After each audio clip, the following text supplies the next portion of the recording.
Olá você telespectadora, olá você telespectador da TV Cultura Litoral. A partir de agora você acompanha a edição desta quarta-feira do Opinião Litoral.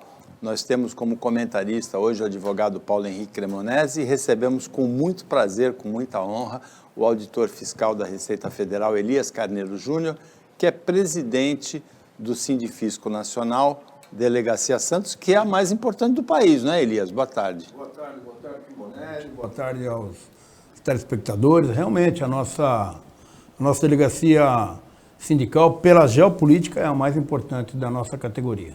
E a Receita Federal, ela hoje já é quarta-feira, a gente já acalmou o clima eleitoral do segundo turno.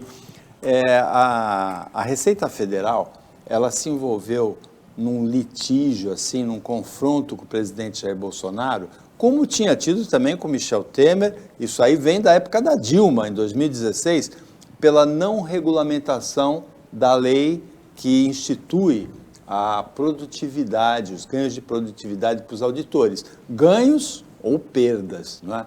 Como é que fica a situação agora com a eleição do presidente Lula? Como você bem colocou, Paulo, a questão ela vem desde 2016, do final do governo Dilma. E, infelizmente, um assunto mal resolvido, seria uma produtividade. Existe a lei, né? Existe a lei, ela está precisando da regulamentação. E o que é importante enfatizar, a regulamentação da lei, primeiro, exclui multa, não tem multa na base de cálculo, até para não ter a indústria da multa. Segunda questão, que é um ponto-chave, é sobre a arrecadação, excluindo a multa, repito. Esse seria o parâmetro principal, tem outros parâmetros. E não somente o nosso salário dependeria disso, isso seria um plus. E falta a regulamentação. E nós temos um fundo destinado a isso, que está lá o dinheiro parado, chama Fundaf. E, infelizmente, o governo federal, e não é só esse, que está se encerrando, os outros governos também não fizeram a regulamentação.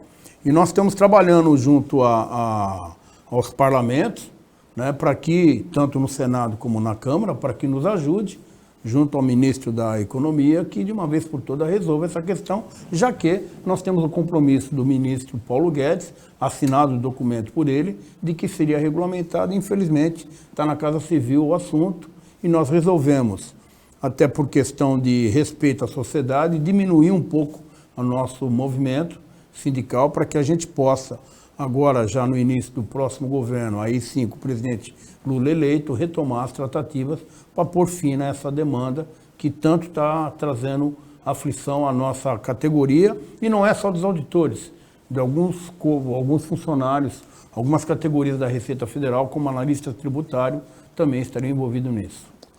Boa tarde, Paulo Cremonesi. Boa tarde, Chico. Boa tarde, querido Elias, é um amigo de longa data.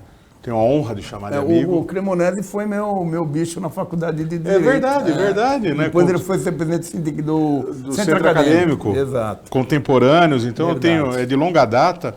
E nós já tivemos a oportunidade de discutir, infelizmente, os atritos entre o anterior, o governo, ainda, né, governo federal, e a categoria, e você estava absolutamente certo, naquele programa de rádio que participamos, que foi um enorme prazer.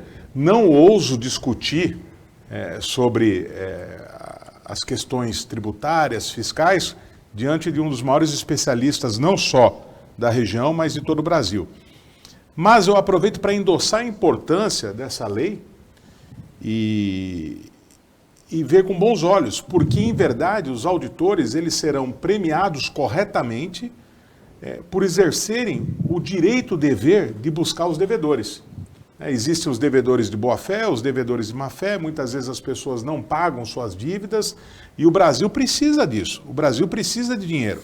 Se nós queremos benefícios, se nós queremos bons serviços, se nós queremos segurança pública, se nós queremos uma educação melhor e gratuita, nós temos que ter arrecadação. Não existe milagre, né? Não existe almoço de graça. Então, todo auditor fiscal, ele é alguém que representa a sociedade. Muitas vezes nós não gostamos de pagar tributos, mas eles são imprescindíveis para a saúde social. Então, muito obrigado pelo trabalho, tomara que a lei seja aprovada. E só um esclarecimento para quem nos assiste, porque alguém pode ter escutado e ficado em dúvida, mas tem lei e como precisa de regulamentação? Existem algumas leis que dizem o que se pode ou não se pode fazer e aquilo que é a intenção do legislador em favor da sociedade. Mas essas leis não são completas. Eu uso aqui uma linguagem assim mais didática e menos técnica. Elas não são completas. Então, para que elas sejam completas e plenas e possam ser aplicadas, possam ser reclamadas, se faz necessário que haja uma regulamentação, ou seja, uma pequena norma para poder efetivamente viabilizar a grande norma. E é isso que está faltando. Então, a expectativa do Elias e de toda a categoria é que essa regulamentação saia a ponto de se poder fazer com que a lei seja veraz, eficaz, como ela nasceu para tanto. E eu termino aqui, Paulo, essa primeira participação, dizendo que você está tranquilo, eu não estou, porque logo mais o Palmeiras vai jogar e tem a chance de se sagrar pela 11ª vez campeão nacional. Então eu estou uma pilha, estou nervoso, extremamente ansioso, né, e contando com essa vitória do Verdão, que ele depende só dele mesmo para poder ser campeão. Sabe que eu até pedi para o Elias não vir com a camisa vermelha do Internacional, que o Internacional tem chance ainda, não tem de ser campeão brasileiro. Agora, mas o Elias é um santista. Mas já está definido, o Palmeiras é campeão. Sem dúvida nenhuma. Agora, Elias, você explicou que as multas não entram na base de cálculo da produtividade. E a inflação já está, a lei já especifica que desconta a inflação ou depende de regulamentação? Não, na regulamentação nós incluímos alguns itens na base de cálculo. Né? E quando nós colocamos no aumento da arrecadação, é o aumento efetivo, tirando a inflação. Isso é importante deixar claro. E o que, até para a gente recordar, como bem disse o meu amigo Dr. Cremonesi, nós tivemos lá num programa de rádio com vocês, isso deve ter sido em torno de uns 90 dias atrás, aproximadamente. Esse movimento nosso surgiu em dezembro do ano passado. O presidente Bolsonaro, no dia 23 de dezembro, aqui no Guarujá, fez uma declaração de que o assunto era um assunto importante, que precisava ser resolvido, que o valor era pequeno envolvido, que esperava que o ministro Paulo Guedes resolvesse essa questão. E de lá para cá não avançou. E o que é importante, o nosso movimento não trata somente dessa questão da gradatividade. Tem mais dois pilares. A queda do orçamento da Receita Federal, que foi cortado em 50% do seu valor. Isso é péssimo para a sociedade, porque inviabiliza a máquina não só arrecadatória, mas a máquina fiscalizadora, inclusive de fronteiras, de ter uma estrutura para poder atender a demanda da sociedade, que é um dos mistérios que nós temos de buscar preservar a sociedade fiscalizando fronteira. E o segundo item da nossa pauta, que aí completa o terceiro, foi a questão do concurso público. O governo federal autorizou 250 vagas, que nós achamos muito pouco, não consegue atender os colegas. Quantos profissionais vocês perderam nos últimos anos, depois do último concurso, por conta de aposentadorias? Nós estamos há 8 anos sem concurso público. E há 8 anos atrás nós éramos em 12 mil auditores fiscais na ativa. Hoje nós somos 7.300. Qual é o efetivo ideal, assim? Olha, a depender de critérios mundiais, nós precisaríamos ter pelo menos 50 mil auditores, tomando por base a Alemanha. A Alemanha tem um contingente de auditores próximo a 60 mil. E a população da Alemanha é bem menor que a do Brasil. 40%. Até acho que seria um número muito alto. Exagerado. Muito exagerado até para o cofre público brasileiro. Mas nós deveríamos pelo menos ter de 20 a 25 mil auditores trabalhando, porque você tem que entender o seguinte, o trabalho do auditor, como eu falei aqui, não é só arrecadação. É um complexo de atividades, principalmente na área aduaneira. Nós temos hoje em torno de 1.300 auditores na área aduaneira. Isso é muito pouco para você fiscalizar portos, aeroportos e essas fronteiras que o Brasil tem. É lamentável essa quantidade de pessoas. Agora, Paulo, de 7.300, que é o efetivo atual, para 20, 25 mil, nenhum governo em 4 anos vai resolver isso, né? Não resolve, mas pelo menos sinaliza positivamente. Concursos públicos mais regulares, pontuais, que se possa contratar mais gente qualificada, é concurso. Não é fácil ser auditor fiscal, é um dos concursos mais difíceis que existem e é preciso corrigir. Nós estamos, às vezes o nosso amigo telespectador pode falar, poxa, mas compara com a Alemanha? Não, nós temos que fazer comparação com quem tem o que ensinar, né? A Alemanha é um país muito menor que o Brasil, embora mais rico, A com uma população, população 40% ou menos. 40% né? do Entretanto, ela é extremamente cuidadosa e tem proporcionalmente um número, talvez até de forma absoluta, maior de auditores. Então o Brasil precisa urgentemente rever isso, que não é apenas para o bem do Estado, é para o bem de cada um de nós.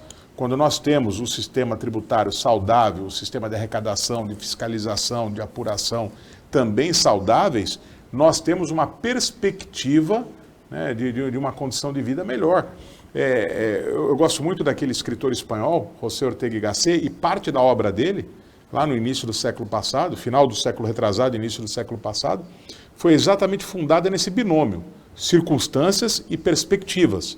De acordo com as circunstâncias, nós podemos ter melhores ou piores perspectivas. Sem uma receita forte, sem auditores preparados são, mas em grande escala, nós não podemos aspirar muita coisa. O Brasil fala muito, o pessoal fala mais as Forças Armadas. Nós precisamos urgentemente de uma marinha forte para poder patrulhar os mares, né, e trabalhar coordenadamente com os auditores. Nós não temos, estamos gastando dinheiro à toa, um monte de coisa. Agora, tem uma pergunta que é muito interessante para o Elias. O número de auditores tem uma relação com a arrecadação? O governo ganha em arrecadação com o aumento do número de auditores? Olha, nós temos um estudo que o auditor, do que ele custa para o Estado, e do que ele vai custar para o Estado durante toda a vida, é 1% do valor. Quer dizer, 99% ele vai trazer de fora no próprio trabalho. Quer dizer, o custo efetivo dele, em cima do que ele vai arrecadar, etc, etc. Não é porque você tem, calcula uma Isso vale se for 7.300, se for 20 é o custo mil? dele. Se ele vai trabalhar 30 anos, pega quanto ele fez de autuação. Então passa a ser uma questão...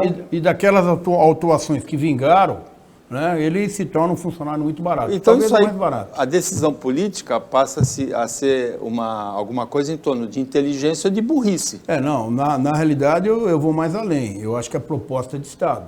Qual é o Estado que o governo quer? É essa a questão. Quando o Cremonese fala das Forças Armadas, naturalmente é uma proposta de Estado. O país não vai investir nas Forças Armadas? Ou vai investir? O país vai investir em professores ou não vai investir? Vai investir em auditores ou não vai investir? Isso me preocupa. Por exemplo, o governo que ora se encerra, ele fechou a Escola Superior de Administração Fazendária, a ESAF. A ESAF era referência não no Brasil, nem na América Latina. A ESAF era referência mundial.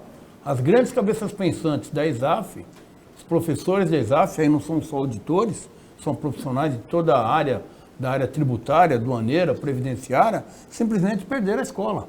E o Brasil perdeu uma grande referência. Você cursou a ESAF? Eu fiz ESAF, eu fui professor da ESAF durante um período, né, eu acabei não aprofundando, até por causa das minhas atividades sindicais, mas eu fiz a ESAF com muito orgulho. Quando nós passamos no concurso público, você tem um período de estágio dentro da ESAF, na antiga ESAF, hoje não é a ESAF, que ela prepara você durante 90 dias a 180. Você tem provas semanais, você tem que tirar no mínimo 5 para poder avançar no concurso público. 5 de 10. Se você não passar numa dessas provas, você é desclassificado. O Opinião Litoral volta depois do intervalo.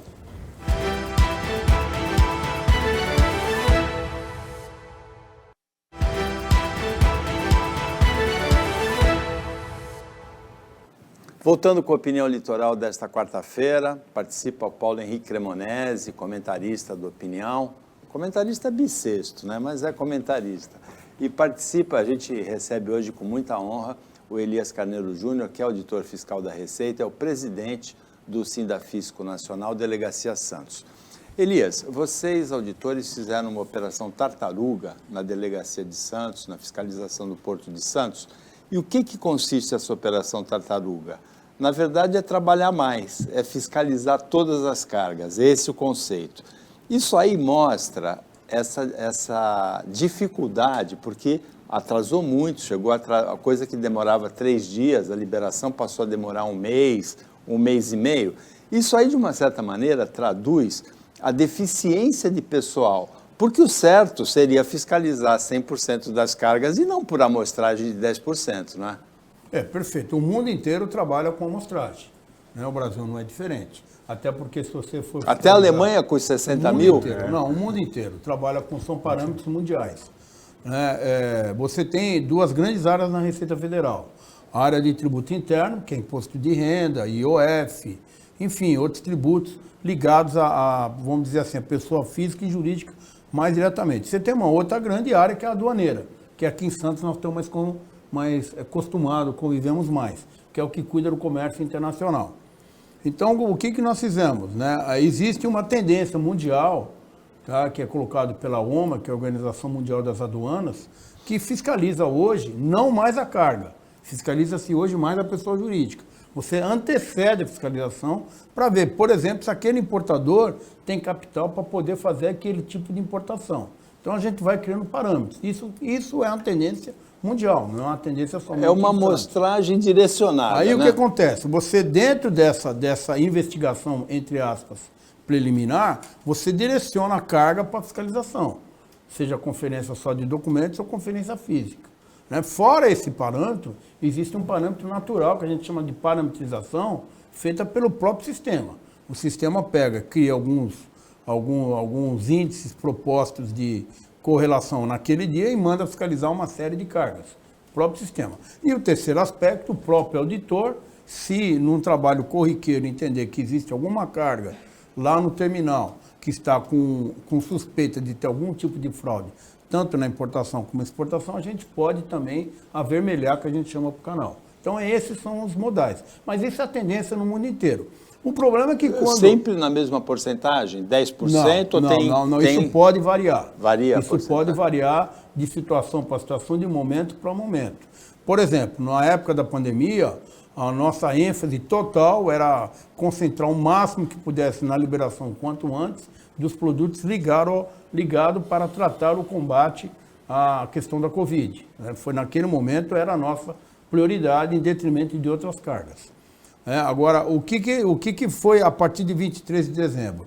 Nós deflagramos na Receita Federal, na área aduaneira, a operação padrão, que você corretamente chama de operação tartaruga. O que isso quer dizer? Quer dizer que a gente mantém no mesmo nível de parametrização, que isso basicamente é o sistema que faz, uma ou outra a gente aumenta para jogar para o canal vermelho, mas a gente pega, de vez de fazer uma amostragem, que o documento principal na importação chama declaração de importação. E vamos dizer que, hipoteticamente, ali tenha, dentro daquela DI, que é a declaração de importação, tenham 20 containers.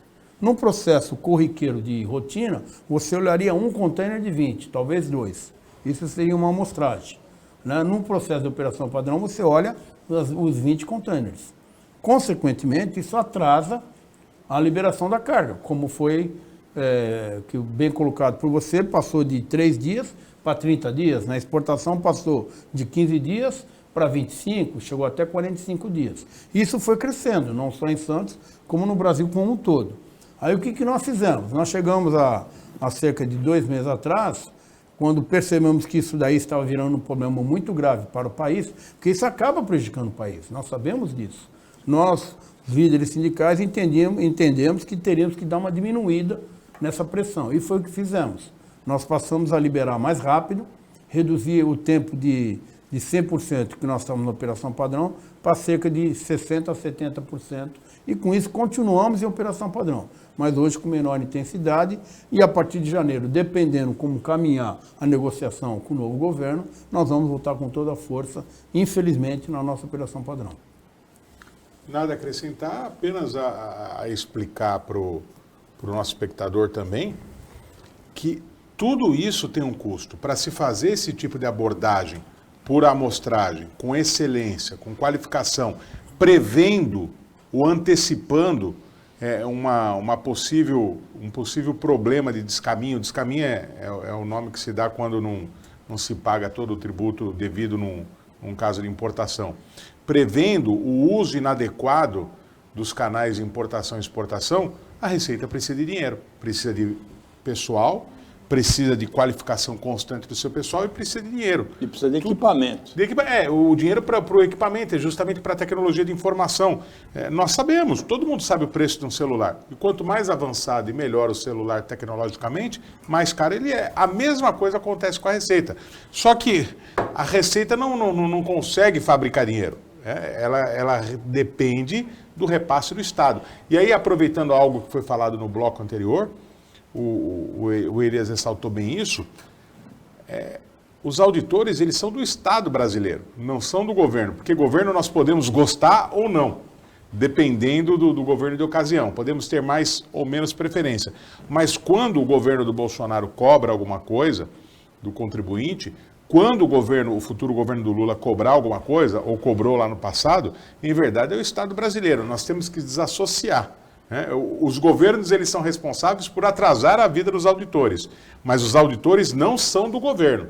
Os auditores são do Estado brasileiro, ou seja, sai Bolsonaro, entra Lula, fica Lula, volta Bolsonaro, surge um terceiro aí no cenário, os auditores continuam. O Elias está aí há quantos governos, desde que ele passou no concurso?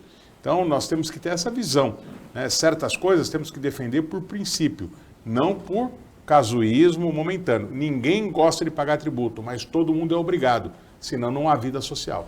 Agora, Elias, o Paulo Henrique Cremonese falou no bloco anterior e com razão, o concurso de auditor fiscal, assim como o concurso de TTN, né, o auditor... Antigamente chamava TTN, hoje é analista tributário. E que você citou aqui, Exato. O antigo TTN. Assim como vocês, a sigla é a FTN, né? Auditor fiscal. Não, eles têm o T. Tem o T? Tem o T. Eu fui, inclusive, TTN, no início de carreira. Foi. Exatamente. Esses dois concursos, eles são muito cobiçados porque o salário é bom, o salário é alto em relação à média salarial brasileira. Então, contra vocês, eu vejo ser usado esse argumento, mas o salário deles é tão bom, por que eles querem a produtividade? É um argumento que é usado contra a pretensão de vocês de regulamentação da lei, não é?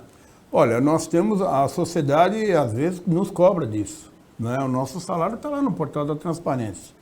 Não tem problema nenhum, é só entrar lá, acessar o meu nome e vai saber quanto eu ganhei o mês passado. O que a gente tem dito é o seguinte: primeiro, nós somos autoridade de Estado. Existe uma relação que deve permear no mundo, é o poder e o ganho. Você não pode ter um poder muito grande com baixo salário. Você tem que ter um bom salário pelo poder, pela responsabilidade que você tem. Essa é a primeira uma questão. regra de 3 essa? Não, a proporcionalidade. Sim, eu acho que todo profissional que dê a medida da sua responsabilidade naquilo que ele assina, ele tem que ter uma boa remuneração. Essa é a primeira questão. A segunda questão, vocês têm que entender o seguinte: nós, no caso dos auditores, né, nós não temos fundo de garantia, né, nós não temos, quer dizer, nós não temos anuênio, não temos quinquênio, né, nós chegamos no final de carreira com um poder de conhecimento muito grande, que nós temos um valor muito grande na iniciativa privada. Aí vocês poderiam falar para mim, então por que você não sai da Receita e vai para a iniciativa privada? Não é assim. Eu fiz uma opção de vida há 30 anos atrás, de servir a sociedade através da Receita Federal. E é o que eu estou cumprindo. Essa é a questão muito importante. Terceiro aspecto fundamental, o auditor ele tem que ter um bom salário, assim como todas as carreiras possivelmente deveriam ter os melhores salários para ter um conforto familiar e de vida. Você tem que ter, porque ele mexe com tanto poder que ele não pode ter uma relação de proporção invertida. Ele não pode ter um baixo salário com poder muito alto, como eu falei. Eu tenho que sair da minha fiscalização para a minha casa sabendo que eu tenho um conforto para poder dar um futuro melhor para a minha família. Então isso é muito importante. Né? E no caso do auditor especificamente, no caso da Receita Federal em si, nós, como já falamos aqui no início do programa, nós se pagamos e muito. Né? O que a gente arrecada durante a nossa vida em termos de atuação, aliás, cumprindo o nosso mandamento que a gente fez quando nós assumimos o cargo, de exercer o poder que nós temos de ofício, de arrecadar, é muito importante isso daí para nós. Nós temos que ter essa tranquilidade, a sociedade precisa entender que por detrás desse profissional, que tem um bom salário, tem um bom preparo. Paulo, é interessante a explicação do Elias, porque o auditor fiscal ele tem uma imagem consolidada de seriedade, de não corrupção com a sociedade, não tem? Tem, de seriedade, não corrupção, qualificação, temor reverencial, porque é uma atividade assim importantíssima de Estado.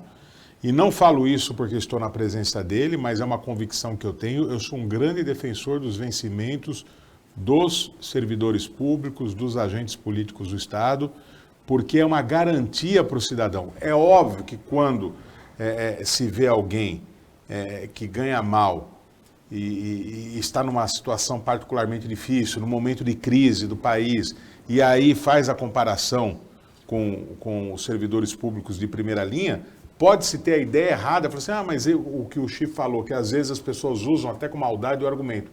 Mas nós temos que pensar que ele está ali defender os interesses de todos. Eu volto a insistir, não é o interesse do governo, é o interesse do Estado. E quando se defende o interesse do Estado, se defende... E eu não sou daqueles caras, eu não sou nenhum liberal, anti-Estado, e também não sou daqueles extremamente apaixonados pelo Estado. É o Estado na medida certa. Nós precisamos do Estado, não dá para viver sem Estado. Quem é que vai cuidar da segurança pública? Nós mesmos? Não existe isso. Quem é que vai cuidar da arrecadação? Nós vamos deixar na mão de pessoas que não são qualificadas, que não têm estabilidade, que não ganham. Imagine se o auditor fiscal ganhasse mal. A índole é a índole, a ordem moral é a ordem moral, tudo isso, mas vamos pensar com realidade. Se ele ganhasse mal, qual é a chance de ser tentado, né, no momento, tem um filho no hospital, no momento de doença, de sofrimento específico, qual é a chance de ser tentado se ele não tivesse estabilidade? O Elias falou, foi uma opção de vida que eu fiz 30 anos atrás. Ele trocou a possibilidade de ser um empreendedor, por exemplo, ou de trabalhar na iniciativa privada, com os riscos, pela estabilidade, pela segurança. Então ele tem que receber para isso.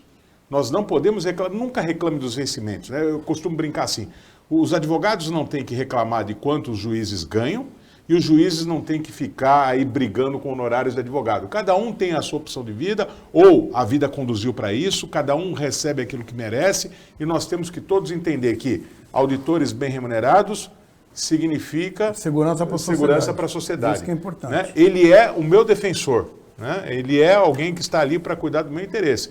Ou nós acreditamos nisso, ou nós vamos esgarçar o tecido social inteiro. E é importante, Paulo, reforçar que no meu caso, que sou mais antigo, né, apesar de não me sentir mais antigo, eu sou um dos mais antigos hoje aqui em Santos, ainda na ativa, a grande maioria está indo embora, né, eu a partir de janeiro já posso ir embora, se eu quiser me aposentar.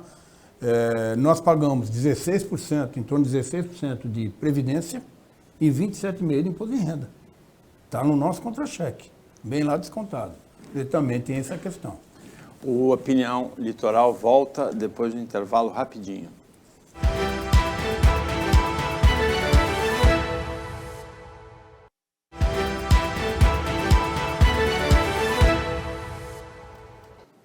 Voltando, agora é o último bloco do Opinião Litoral desta quarta-feira, aqui na TV Cultura. Paulo Henrique Cremonese comentando, Elias Carneiro Júnior, presidente do Sindafisco Nacional Delegacia Santos, participando como convidado. Com muito prazer a gente recebe o Elias, com muita honra. Elias, você fez uma regra de 3 aí, entre o ganho e o poder, né? Quanto mais poder, melhor o ganho, para garantir a lisura do desempenho do exercício. Isso não é do auditor fiscal. O Paulo trabalha como advogado, isso é do juiz, isso é do promotor, isso é do policial, é de todas as carreiras, né? Agora, tem uma outra regra de 3 que se faz aqui em relação a essa amostragem, né? Essa política de amostragem, que é a da droga no Porto de Santos.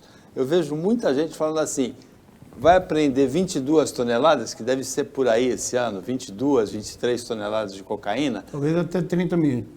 Pode chegar a 30. Pode Vamos chegar a 30. arredondar para 30. Vai apreender 30 toneladas. É porque passou 270, então.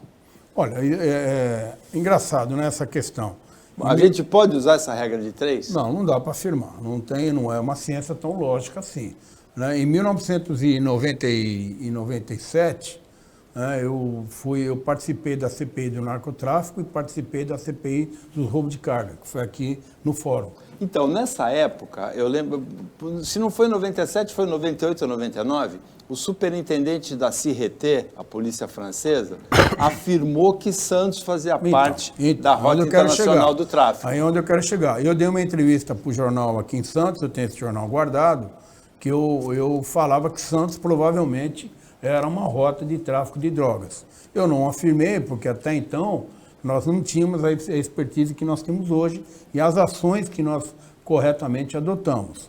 Mas porque qual foi o meu raciocínio que eu levei para a CPI do narcotráfico? Eu lembro que a federal era comandada pelo senador Romeu Tuma, né? Aliás, eu acabei ficando muito próximo a ele nessa questão, né? E uma das críticas que eu fiz à época, que estava... A dele era principalmente roubo de carga, né? Não, a dele era do narcotráfico, a do roubo de carga era da Assembleia Legislativa, né? Que eu lembro bem disso, porque o presidente da época dos avulsos dos caminhoneiros me procurou, e eu acabei sendo indicado para participar, porque eu dei essa entrevista para a tribuna, dizendo que aqui era uma questão que, como eu falei, da possibilidade da droga. Por quê? Qual era o meu raciocínio?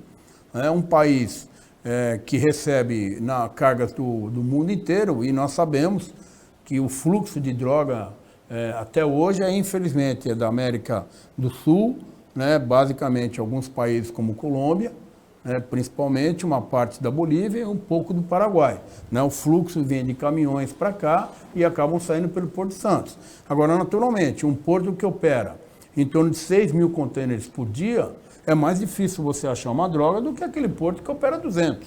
Né, então, onde é que eu vou buscar? Eu vou buscar o porto com maior carga. Né, e era o que acontecia à época. Né, e o tempo mostrou que eu estava certo. E naquela ocasião eu critiquei muito as privatizações, porque elas não incluíram que deveriam ter os terminais scanners. E a Receita acabou fornecendo os scanners e não tinha recursos para isso. Então o que eu falei com o senador Romeu Tuma, falecido senador? Senador, preciso urgentemente, nas próximas privatizações, abrir uma linha de crédito via BNDES para que os terminais todos tenham scanner, que é o que ocorre hoje. Né? Depois disso veio o atentado da Torre Gêmea nos Estados Unidos, aumentou a segurança através do ISPS Code, enfim. Mas o que a gente pode falar hoje? A expertise que nós temos hoje, aqui no Porto de Santos, de fazer o acompanhamento das cargas, está nos levando tranquilamente a seu recorde e recordes de apreensão de drogas. A Receita Federal, 90% da cocaína que é apreendida no Brasil, foi a Receita Federal que apreendeu. A Receita Federal ela tem um trabalho de expertise muito grande nessa área, que é a nossa inteligência. A gente olha importador, exportador, carga, destino do país. Isso é muito importante para fechar o leque. E aí você vem perguntar para mim, e a regra de 3? Pegamos 30, passou 270, nós não temos essa quantidade. Infelizmente não temos. É até possível que isso ocorra.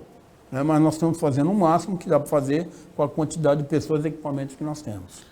O Chife, talvez o espectador não saiba, mas o Chife, ele é apresentador, jornalista, vamos falar jornalista, né? Trabalha com mídia, mas ele é formado pela Politécnica. Então, de matemática, ele entende bem. Então, jamais ousaria discordar de você ao falar em regra de 3.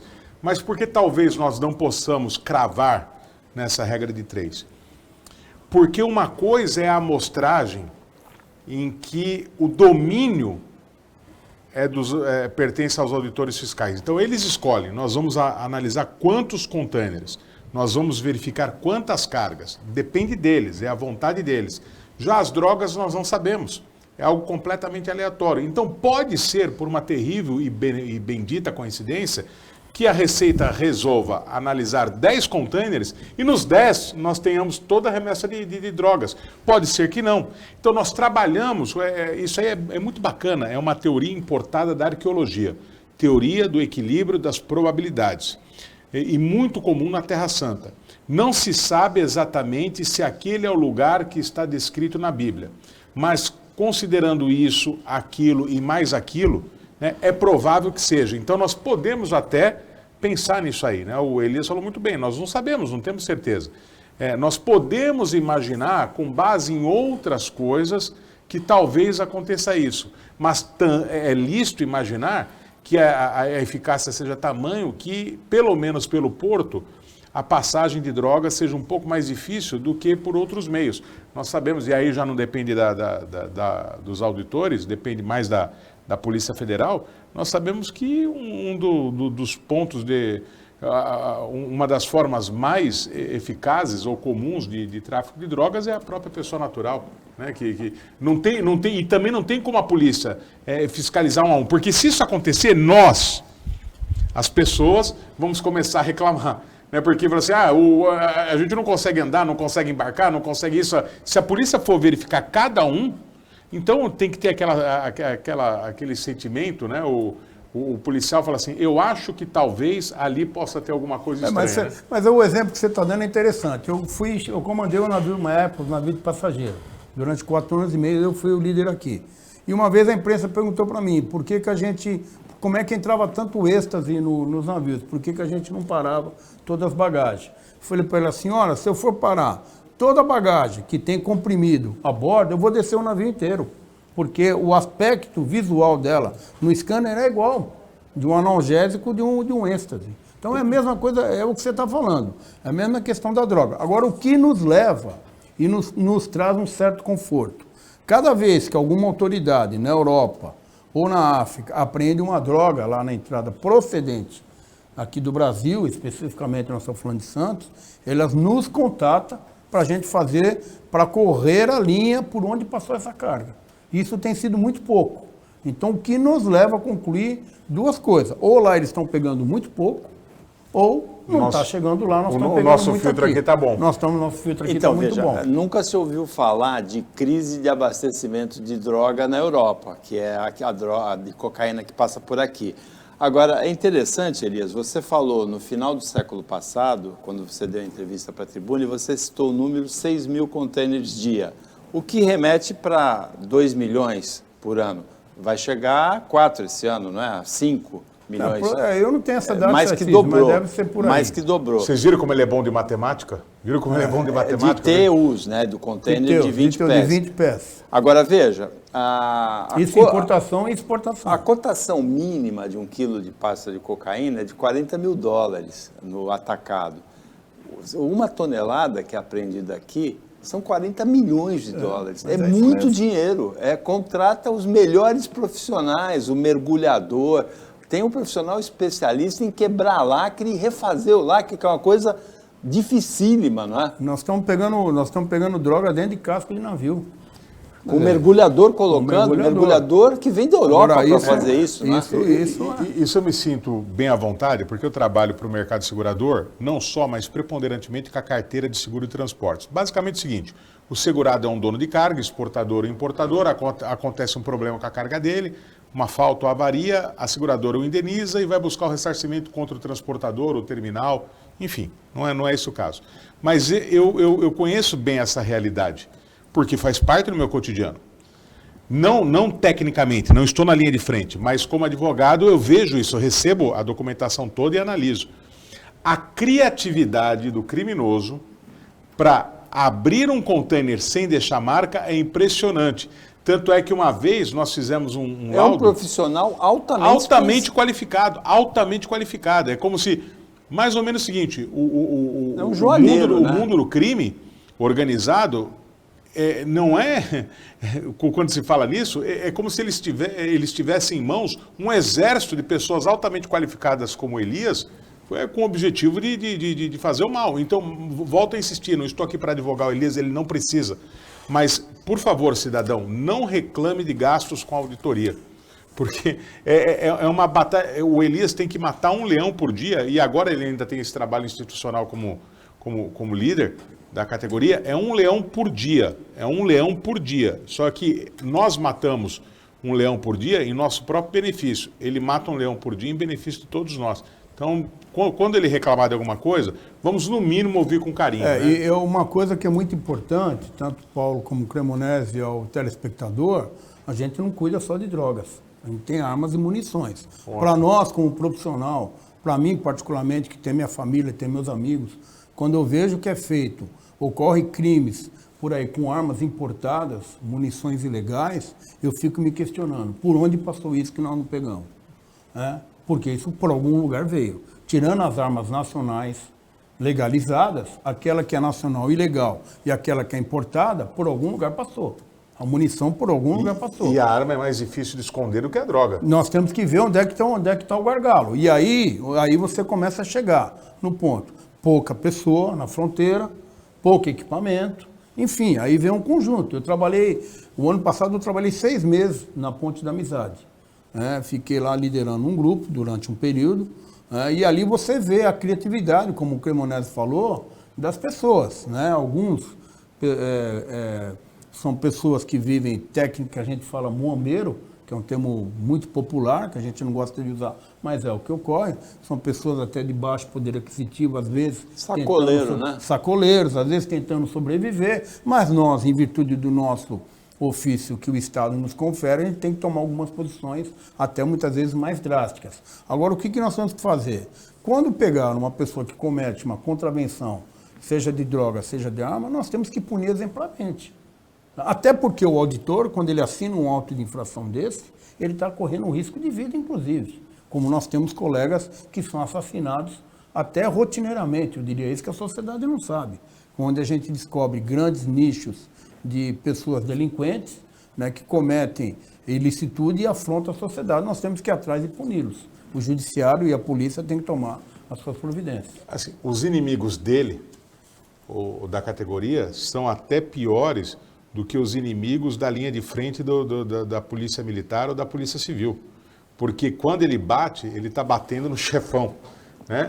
Isso é um negócio interessante. Quando ele bate no chefão. Você imagina... Que muitas vezes está encastelado em alguma empresa séria, ou até em algum dos 3 poderes. Então, realmente, isso aí é um negócio muito bom. Complicado. Eu acho que poderia e tem uma outra questão. Vale um outro programa. E tem uma outra questão. A gente não tem a expertise que o policial tem. No que pega a gente ter o porte de arma permitido por lei dentro de alguns critérios, a gente não tem a expertise que diariamente um policial tem.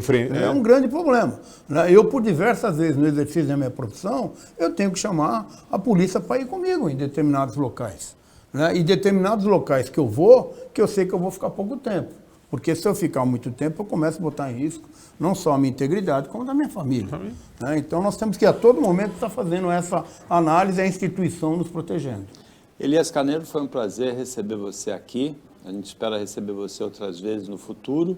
E qual é só fala para o telespectador, se você está otimista ou pessimista em relação ao futuro.